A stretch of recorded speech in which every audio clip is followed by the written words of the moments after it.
Hello friends, Alex Jones here with my final report on the Copenhagen, Denmark Summit.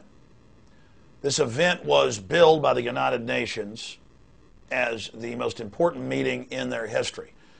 And the Secretary General of the UN, Ban Ki-moon, stated this would establish global government or global governance. David de Rothschild has also given speeches and talked about how they are attempting to establish global government.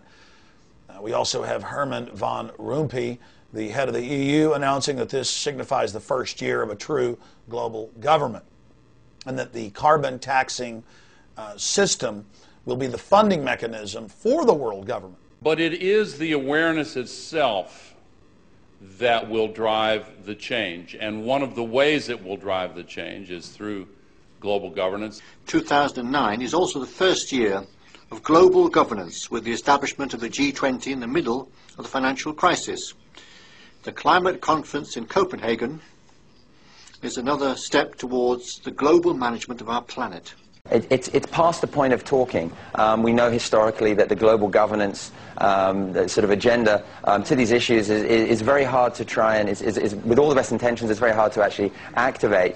I can happily announce to you that the event has ended in massive failure, but unfortunately not complete failure, because when the New World Order doesn't first succeed, they try again.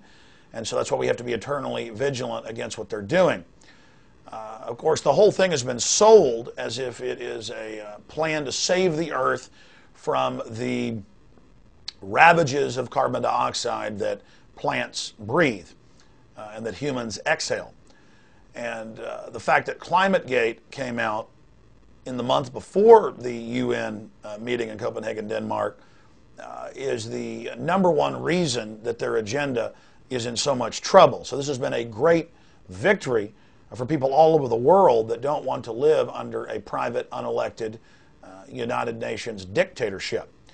But one of the other big reasons that the conference has largely failed, I'll get into their one victory, and it is substantive, is because the Danish text, 2 days into the meeting last week, got leaked. And this was the plan of the industrialized world to basically double the amount of taxes on the third world, to freeze their economic development, and to keep them basically impoverished, so that the IMF and World Bank, consortiums for private central banks, could continue to come in and keep them under their control and keep them deep in debt.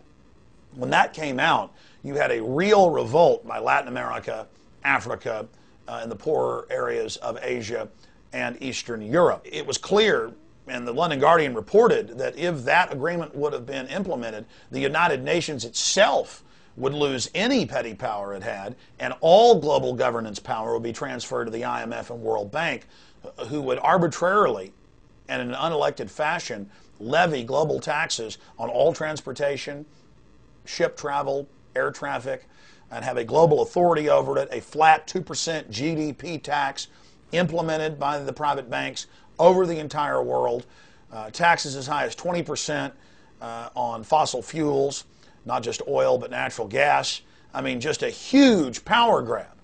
As Ban Ki-moon said, the establishment of global government. And he told the LA Times 2 days ago that we will force the establishment of global governance. That's a quote. I mean, this guy is giving interviews saying we're going to force through global governance. And that has always been the main goal of the conference. So understand what's happened, ladies and gentlemen. It came out that the head UN scientists, the main research facilities in England, the United States, and Europe, had been hired by the UN to produce fraudulent data. That came out in ClimateGate. Since then, other scientists and meteorologists have blown the whistle at universities and government institutions from Canada, the US, Australia, New Zealand, Russia, where more fraud was engaged in. And so since then, ClimateGate has blown a big window, a big hole into the facade so people can look in and see the fraud. So that's been unfolding. Unfortunately, the globalists have achieved their main goal, though. They've been discredited, they've been exposed as frauds. It's all over the news now that Al Gore has made hundreds of millions and is set to make billions, and that George Soros is set to make hundreds of billions off carbon trading he controls. It's in the news now that Obama owns part of the Chicago Mercantile Exchange that's selling these carbon credits, and that Maurice Strong, who's now had to run to China from the U.S. because he is in danger of being indicted for the UN oil for food scandal. I mean, it's really coming out that these guys are a gaggle of crooks. That's positive. So on a public relations front, they've really been exposed as frauds. The problem is they're still in control of the Western nations. They're still in control of the United Nations. They've still, through IMF and World Bank loans from U.S. taxpayer money predominantly, bought off the third world leaders. And so even though they've been exposed, they're still going ahead with a draft that the major nations have signed on to. They just wanted to expand their agreement for more taxation and control to establish a global framework and a global enforcement system in the future to levy these taxes and to regulate these taxes on a planetary scale. So they have gotten that. We interviewed yesterday and today Lord Christopher Monckton, who's an expert on this and who's been in the Copenhagen event for the last week and a half, to get his take on it. And the PrisonPlanet.com exclusive headline is, British peer, Copenhagen summit has established a world government. So the media is saying it's a total failure. And it is a failure from the whole agenda they wanted, but not a failure in that they have agreed to meet again in Mexico City, and they have agreed that they will begin setting up and establishing this system to run the planetary regulation and taxation and control over all industry and all human activity. It's also come out that the head of the IPCC at the UN owns the Indian steel plant that the British paid to have one of their steel plants shut down and to have it moved to India. So that's coming out. So I mean, there's so much to cover here. The point is, the really good news for everyone is that their agenda is being exposed. They didn't get a lot of what they wanted, but the bad news is they got the heart of what they wanted through. We are definitely gaining traction. The momentum is now shifting over to people that want national sovereignty, that want to have elected governments, that don't want to live like people in the European Union who've lost their sovereignty to the unelected bureaucrats in Brussels.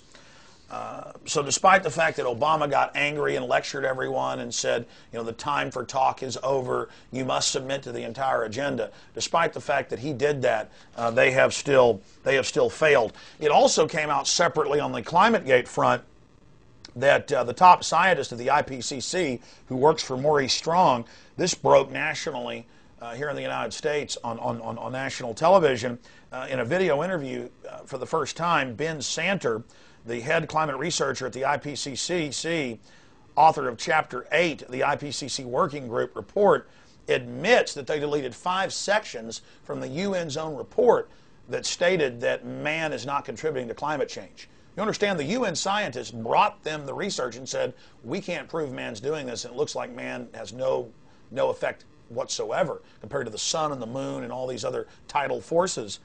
And he cut that out. So that's now coming out. So the dam has broken on the manipulation of the data. And so the beginning of the end has certainly begun, as long as we continue to expose this fraudulent agenda for what it is.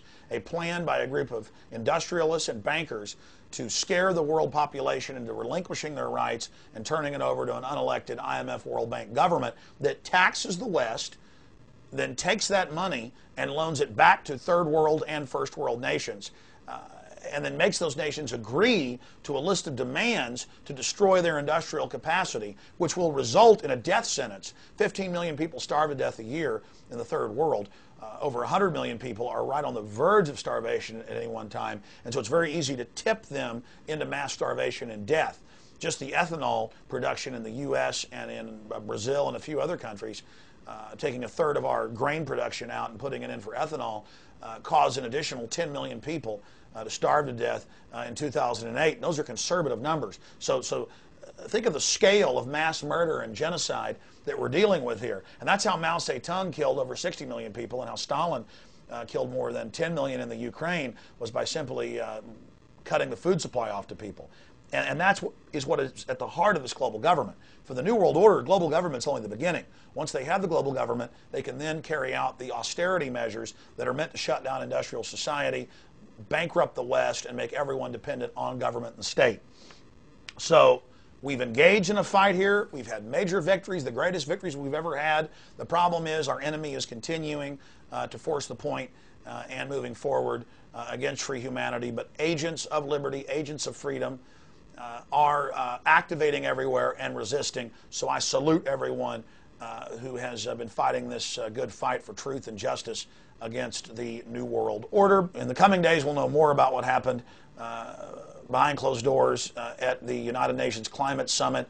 But right now, things are looking pretty good. But again, we'll learn more in the coming days, and you can watch Infowars.com and PrisonPlanet.com as this develops. Again, I salute you all.